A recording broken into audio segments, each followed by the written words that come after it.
Azoth by Zeitgeistic. Chapter 13.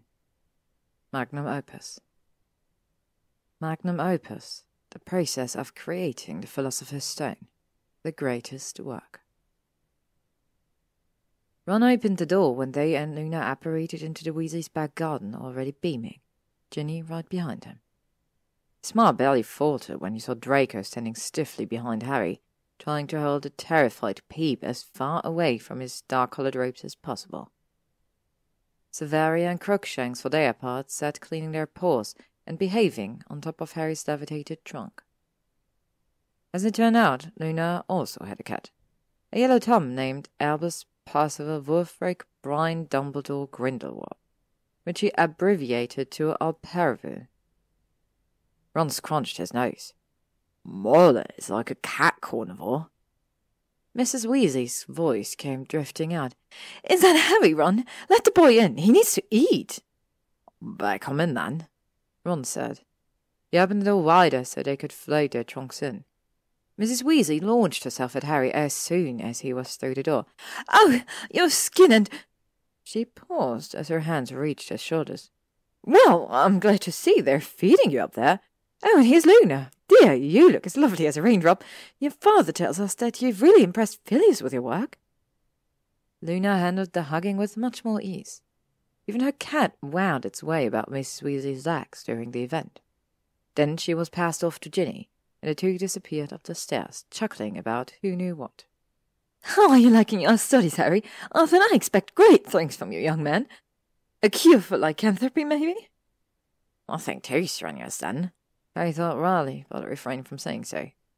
"Snape lets me brew pepper up sometimes when I haven't blown my eyebrows off recently." Behind him, Draco snorted. It attracted Mrs. Weasley's attention, and then she was off, wrapping him, too, up in a big hug. He met Harry's eyes above her head, and he looked bewildered and faintly terrified. "Better get used to it, Malfoy," Ron said, chewing on an apple. "This is your life for the next 3 weeks." Come in, Mrs. Weasley sat then, bustling Draco off to the table.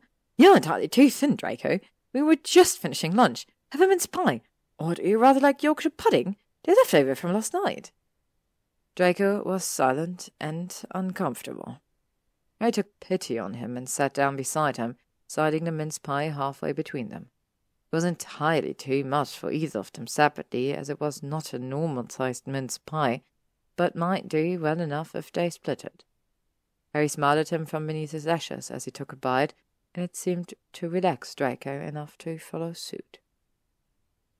In a few days since the Fiend Fire, Draco had been unnervingly quiet and introspective. He spent most of his days working on his transfiguration research on the other end of Harry's city. He'd narrowed his eyes as Harry any time he mentioned going to the lab to work on his potions project, until Harry had given in and read through Snape's back issue of Ars Alchemica to pass the time. Slytherins might not be cowards, but it appeared that they didn't bounce back from abject terror quite as quickly as Gryffindors. Ron sat down across from them and began on round 2. "Is that Hermione's trunk you brought in? When is she coming?" "Today," said Harry. "I and Millicent are fleeing in sometime after 3. "Oh, poor dear," said Mrs. Weasley, wiping her hands on a dish towel. "Did she say about, you know?" "Nope, nothing." On this, Harry was annoyed. He desperately wanted to avoid another debacle like last year's Christmas, and was so bloody hard to do that when he didn't know what Hermione's mood was going to be. She was too efficient in her words sometimes. "Bugger," said Ron. Mrs. Weasley gave him a stern look. "Well, hopefully she gets it before Lavender, so we can at least get that sorted." He grimaced. "I suppose I'll ask Lav not to come if it turns out for worse." "What a sweet girl, Lavender," Mrs. Weasley said mostly to herself. She returned to her cooking. It was Christmas Eve, and she was in a fine mood. The kitchen smelled delicious, and it was torturous to smell, as much of it was only prep work for tomorrow's Christmas dinner and therefore unavailable to Harry at present. The hearth was half full of bubbling cauldrons, and when Mr. Weasley flew in from work, he barely missed landing in the bread sauce. "Happy Christmas Eve," he said, stepping out. He ruffled Harry's hair as he passed and stopped short by Draco, who'd only recently begun to look untense. "What's this? A new face? Happy Christmas. Good heavens, you must be the Malfoy boy." "Yes, I am," said Draco stiffly. He held his hand out, though it looked as if it pained him to do so. "Very pleased to meet you." It was the most he'd spoken altogether in 3 days.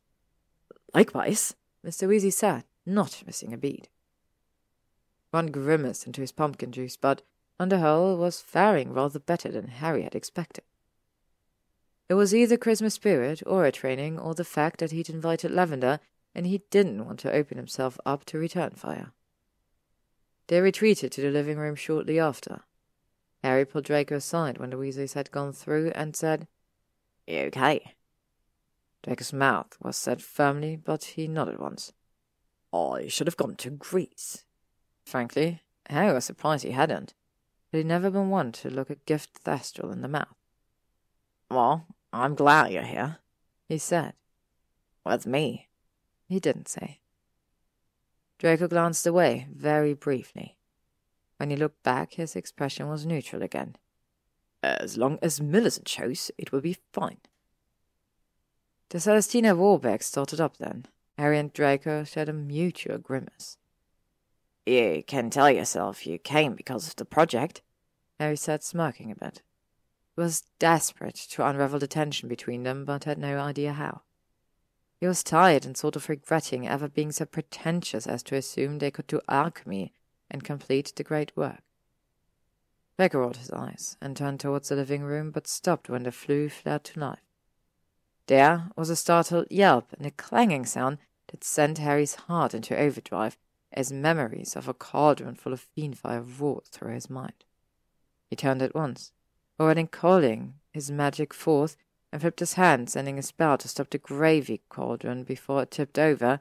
Hermione's travel bag had knocked it swinging. "Oh, think, Merlin," Hermione said, stepping out. "I'd forgotten about the limited hearth space at the holidays. Oh, Millicent's coming next. Bugger." She floated out the 2 most cumbersome cauldrons and held them aloft with the flue activated again before replacing them once Millicent had exited. "Thank fucking Merlin you're here," Draco whispered. Neville would have been so pleased with his progress of not swearing so loudly in public. Millicent wrinkled her nose. "Draco, you look vaguely terrified. Have the wasp lost Kilgore to Puddlemere?" Draco scoffed. He was certain he was the only one who saw through it. They would never hear an iron cauldron clang again without seeing that demented fire. As if she'd play for such a boring team. The living room door opened and Ron stuck his head back in. "Hermione," he said. She squealed, dropped her things, and ran to hug him. Neither of the Slytherins seemed to find this at all tasteful, judging by their expressions. "What?" Ron asked when he'd set her on her feet again. Harry froze. "Oh, there you go." Hermione took a deep breath, and then her face broke out in a grin. "It worked! Millicent figured it out. They're bloody pissed off, but they remember me, so who cares? They're flying in for Christmas to stay for a week. They go back to Australia for another few months to get their practice sorted. But then—" "Hermione!" Mrs. Weasley said, coming in. "I just heard the most unladylike things coming from your mouth, young miss. What's got into you?" "My parents remember me, Mrs. Weasley," Hermione said, beaming and not at all bothered by the chastisement. Mrs. Weasley's face crumpled, and she held out her arms for Hermione. "Oh, thank heavens!" Harry took Draco's hand in the chaos. No one was looking, and he could risk this little pressure, he figured. "There's still time for Greece if you really want to." Draco's eyes were fixed on the scene before him, which, now that Mr. Weasley and Ginny had entered, resembled an attack of red-headed piranhas over bushy-haired chicken bone. "I think I'll stay," he said. His hand squeezed Harry's once, then released. The loss of the contact left Harry feeling a little bereft, but it was nothing compared to the soar of contentment he'd felt when Draco's fingers willingly meshed with his. stuck his hand in his pocket to keep himself from being tempted, and curled his left hand over the stone. It was fever hot, even through all the indestructible wards. He liked having Draco here. It felt like conjunction, and he thought that maybe this was just as real an alchemy as the stone in his pocket. Whether or not it was safer was yet to be determined. On Christmas morning, Harry woke to the streaking orange glow of cannon chasers zooming around on the posters on the ceiling, which wasn't surprising since he'd fallen asleep to the same sight not 6 hours ago. He groaned and rolled over, shoving a pillow over his head to block out the nuisance. Grey eyes were looking back at him from the cot adjacent. It was too early for reasoning skills. I couldn't tell if the glint in them was amusement at his predicament or murder premeditation. Ron snored on, oblivious to all. "Morning," Harry whispered. His voice was croaky, but he really didn't care. This was, in fact, the first time he'd ever woken up next to Draco. It didn't even matter they were in separated beds. It was the best Christmas present Harry could ever have received. Draco's hair was mussed. It looked far too fetching, to be fair. His nose scrunched as he tried to fight off a yawn and lost. "Morning," he said just as quietly. "I had a nightmare that the Cannons won the league." Harry grimaced. If that happened, then there would just be more promotional material made, which would likely end up equating to more Loomis in the Dark posters. "Merlin help us all." They stared at each other. Felt like 8th year with Draco and Neville Spad when they were friends reaching across a brief divide to shake hands. Harry reached out and Draco took his hand. He laced their fingers together and let their hands fall to hang between their cots. "I still choose you," said Harry. Draco smiled, bit his lips. "Boys!" Mr. Weasley knocked on the door. They dropped their hands. Harry sighed. Knob turned and Mr. Weasley peeked in. "Happy Christmas," he whispered. "Ready for breakfast?" "Be right down," Harry said. "I'll wake up Ron." Mr. Weasley lifted his eyebrow at that, as if to say, "Better you than me," and slipped out of the room. Harry rolled out of bed and pulled on the shirt. It was Ron's, but that never stopped him before. "Up you got, mate," Harry said, prodding Ron's rib with one icy-cold toe. Ron moaned sleepily and rolled over. Harry prodded him again, this time with all 5 icy-cold toes. This time Ron yelped and sat straight up. Harry grinned at him.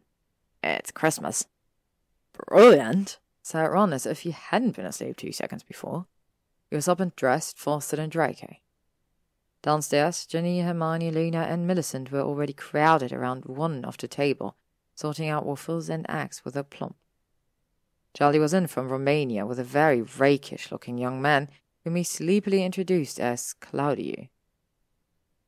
Breakfast was long and drawn-out and pleasant. By the time George arrived with Angelina shortly before 11, Draco seemed to have relaxed again. Every now and then, when no one was looking, Harry reached for his hand and held it for a few seconds.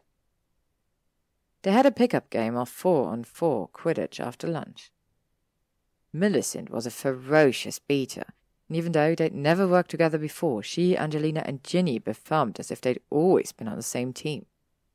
Harry, Draco, and Charlie were perhaps at a disadvantage, since all 3 of them had only ever played Seeker, and Claudia had never played competitively, but it was still good fun. Even though Ron and the girls creamed them, repeatedly. Bill and Fleur flew in an hour before supper, and sat in the garden with Hermione and Luna to watch them play. Harry was exhausted by that point, and they were really doing little more than flying about and half-heartedly tossing a quaffle among them, but Draco had relaxed significantly, and it was worth the sore thighs and fingers for that. Inside, Mrs. Weasley served them almonds pie and mulled wine. Harry and Draco took theirs and sat cross-legged in front of the hearth in the living room, trying to get warm after 4 hours in the cold. Their knees touched, and that, more than the fire, warmed Harry's insides. "It's so lovely to see gaps being bridged," said Mr. Weasley. He smiled beatifically at Millicent and Draco. Perhaps he'd got into wine somewhat earlier. "Really captures the spirit of Christmas." Harry shifted uncomfortably. So far, they'd been almost able to avoid this conversation by mutual agreement, especially given that Mrs. Weasley had issued the invitation to begin with. But with wine came truth and all that. It was, Harry reckoned, bound to come up sooner or later. I admit I'm surprised to see you here, Draco, said Bill, watching him closely. He sipped his mild wine. Draco's face paled. I'm glad, though. Bill interrupted. He smiled. It's good to have you. Draco deflated. Thank you. And just like that, it was over. Harry let out a relieved breath. Around them, conversation picked up and carried like a warm hum over the living room. Harry sipped his wine, warmed his fingers by the fire, and felt the tension draining from his shoulders. He loved the Weasley. He even loved Ron. How could he have ever thought he didn't? It seems that it was only minutes before the flute activated again and Lavender stepped out, followed by her mum, who was carrying a huge plate of pies and pasties. The quiet murmur of sleepy, happy voices changed to something much louder and more exuberant when she ran to hug Ron and began chattering happily about all the things she'd been doing during her time off from Orrery. Then Percy arrived, and then came Andromeda with Teddy. Hermione apparated out briefly and returned by Floo with recently restored Mr. and Mrs. Granger, fresh off their flight from Australia. They were uncomfortable for only a few minutes before Mr. Weasley rounded them up and engaged them onto the mechanisms of the new television he'd acquired and made to work on the magic. The burrow was full to bursting, but Mrs. Weasley seemed in her element, handing out mild wines and ciders and eggnogs like they were going out of style. They settled down to supper shortly thereafter. It was good and warm and happy, and Harry felt like he'd been floating along all day. There was a nice reprieve from everyday stress of an apprentice in near-death experiences. After supper, Mrs. Weasley pushed another glass of mulled cider in their hands and shooed Harry, Draco, and the others back to the living room for presents. Mrs. Weasley got a very coy look on her face when she unwrapped Harry's flying yarn. Mr. Weasley was ecstatic with his game. He set off right away trying to figure out how to set it up on the telly, and Harry let him have at it for a while. If he hadn't figured it out in 20 minutes, he'd go and help. Got Teddy a new color-changing teddy bear, and it was already syncing up with Teddy's own hair colors. Hermione loved her gifts from him and Ron, and was very pleased with the autographed "And Lumos in the Dark" poster of the Cannon's new season team lineup. Harry managed to smile for him. He'd willingly contributed to his own inability to sleep. Friendship was so difficult sometimes. The gift Harry was really waiting to be opened, however, sat in front of Draco's crossed legs, untouched. Harry nudged him with his shoulder. "Open it," he said quietly. The others were all chatting happily with one another, and he'd take any careful moment he could find. Draco glanced at him sideways, frowning. "What is it?" He rolled his eyes.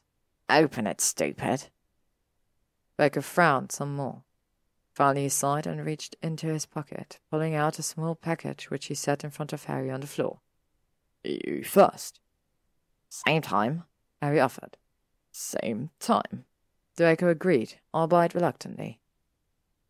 Harry took the little green paper-wrapped package from him and was surprised by the weight of it. Shrunken then. Only when Draco picked up the parchment envelope with his name on it did Harry begin to peel back the paper.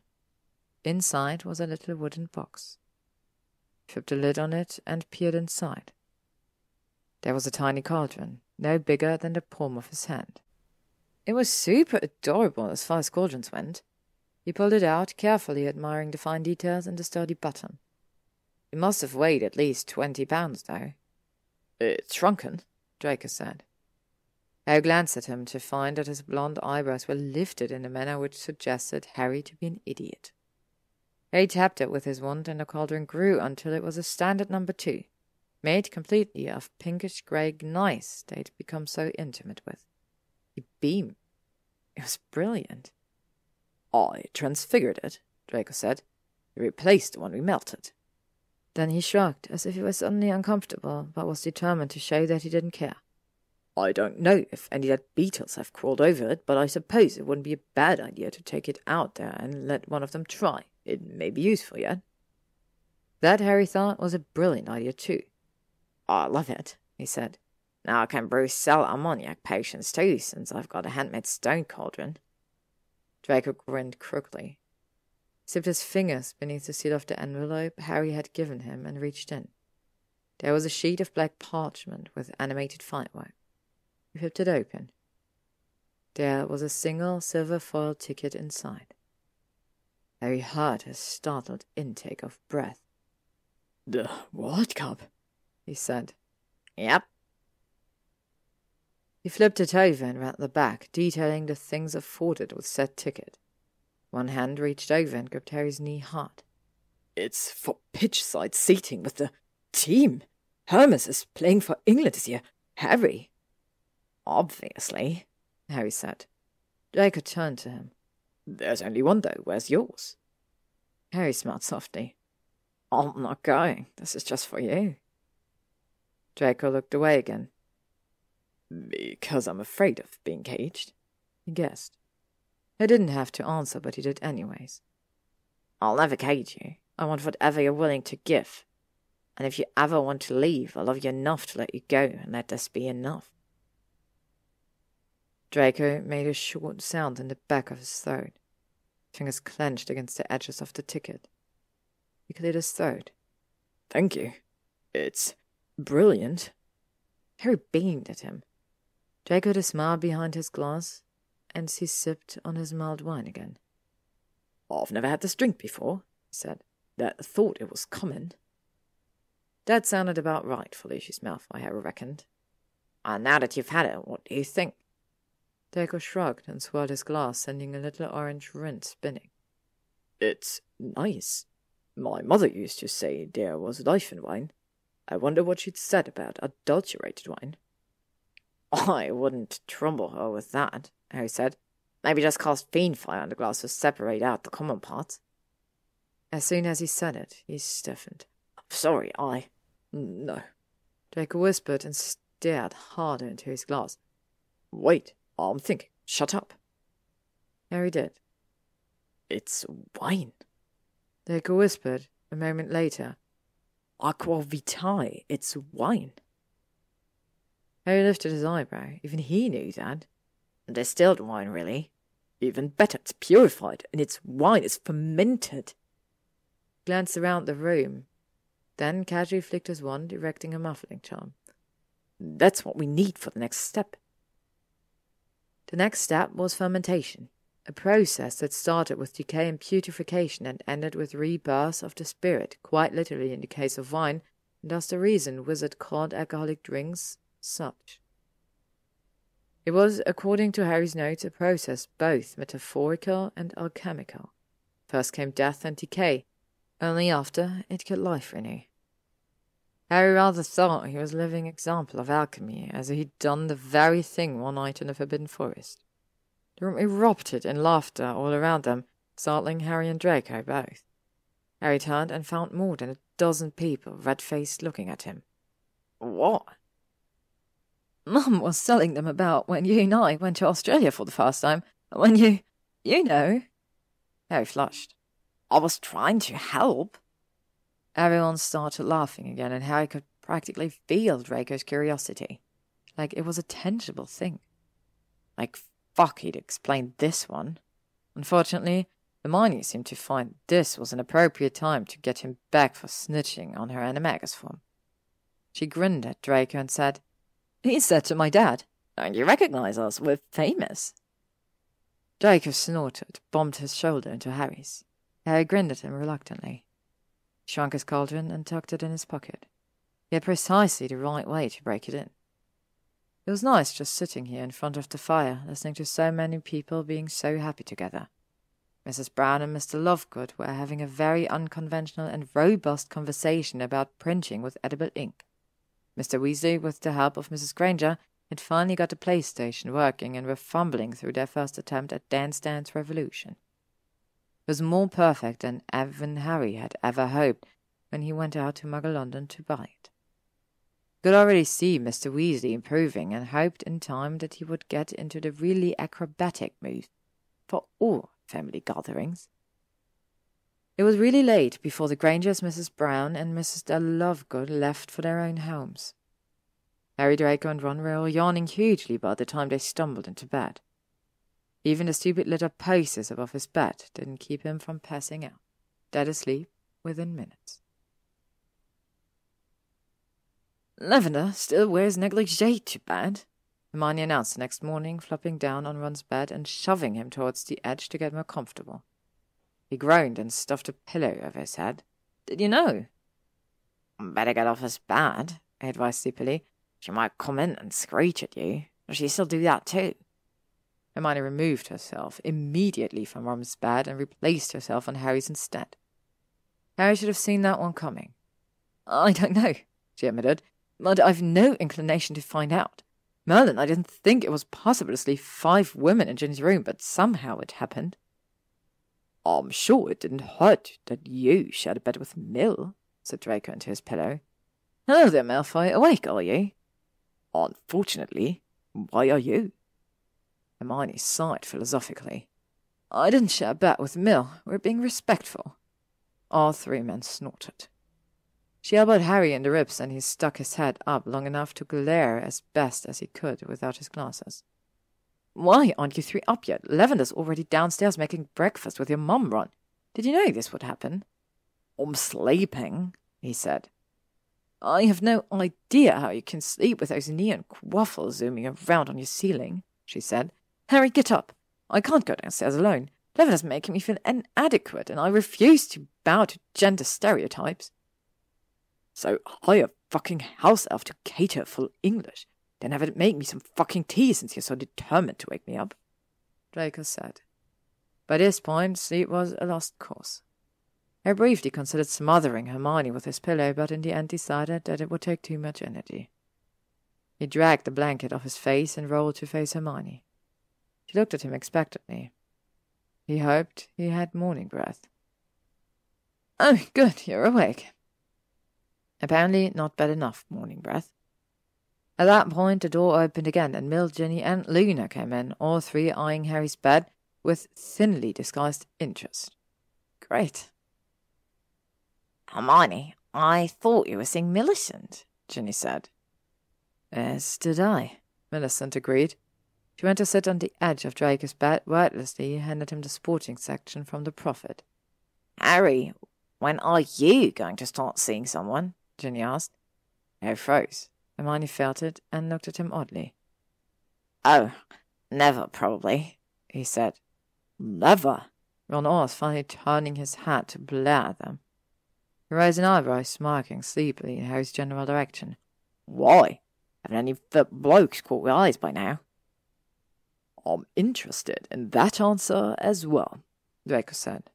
His hair was mussed again. It reminded Harry of that one night when he'd sprawled on Neville's bed and made Harry choose him.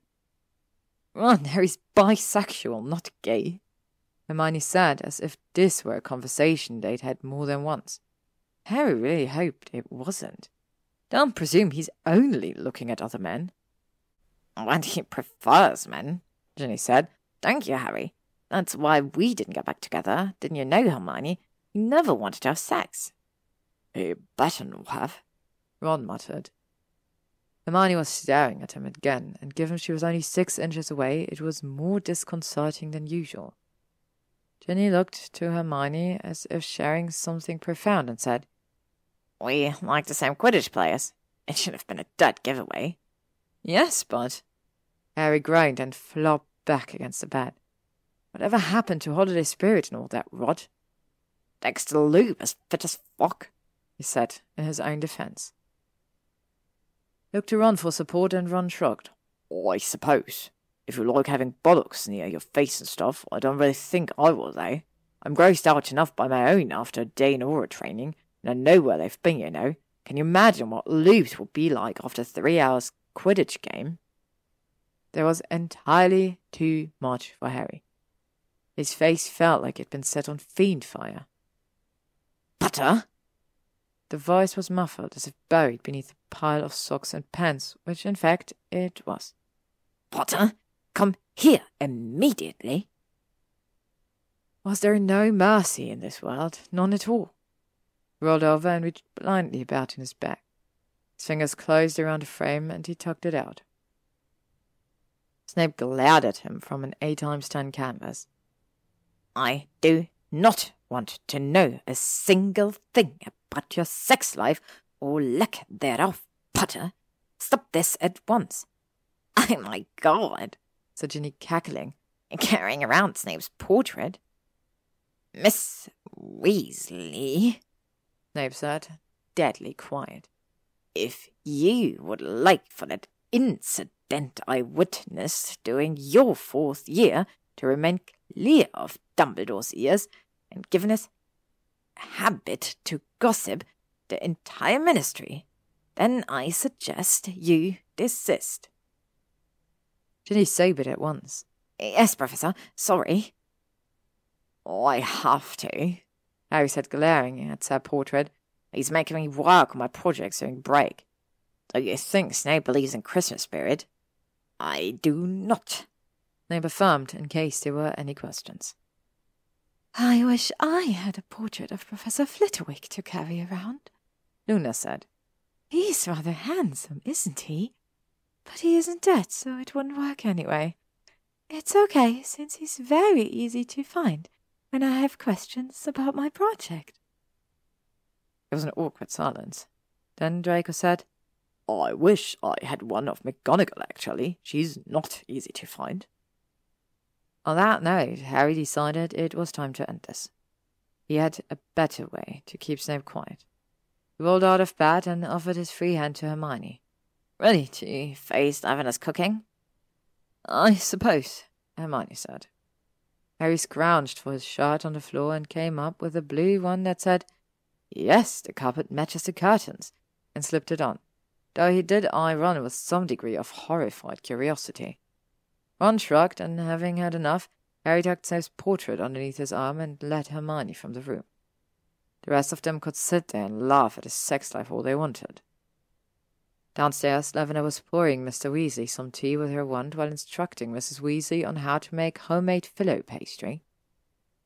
Harry and Hermione took their usual seats at the awkward end of the table and watched, feeling equally inadequate. "Morning, Hermione, morning, Harry," Lavender said, as she set a spoon to stir Mr. Weasley's tea. Blair, sitting 2 seats down next to Bill and Angelina next to George, both sent Hermione horrified looks, to which Hermione grimaced in response. Bonding over inadequacy, Harry could well understand. He set Snape's portrait on the table and refused to meet George's eyes afterward. "Breakfast is just about ready," said Lavender. Blair and Angelina winced as if the words were painful to hear. The others filed down the stairs and filled in the extra seats. Charlie and Claudia ambled in not long after, but all the chairs were taken by then, so they ended up leaning against the counter, looking well pleased at the huge plates Lavender handed them. They tucked in right away, and Harry rather wished he'd had the idea to stand up to eat, since Lavender took the last seat between him and Ron, beaming at him as she floated the last 2 plates to him and Hermione. "Everyone dig in," Mrs. Weasley said, beaming. "Lavender's just about made the whole thing, so be sure to say thank you." Lavender smiled, blushing.